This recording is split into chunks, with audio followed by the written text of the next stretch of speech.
Here are 5 mind-blowing facts that sound fake but are 100% real. Napoleon's bunny attack. In 1807, Napoleon organized a rabbit hunt for his men.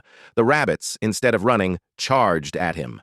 The hunt turned into chaos as hundreds of rabbits overwhelmed the emperor and his soldiers. The Great Emu War. In 1932, Australia declared war on emus. Yes, the bird. Farmers enlisted soldiers to control the population, but the emus outsmarted them, winning the war. Cleopatra wasn't Egyptian. The iconic queen was Greek, a descendant of Ptolemy, one of Alexander the Great's generals.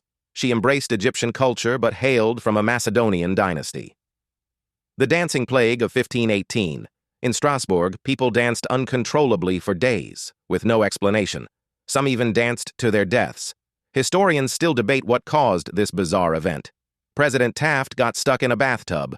The 27th U.S. president, weighing over 300 pounds, famously got stuck in a White House tub. Afterward, he had an extra-large one installed.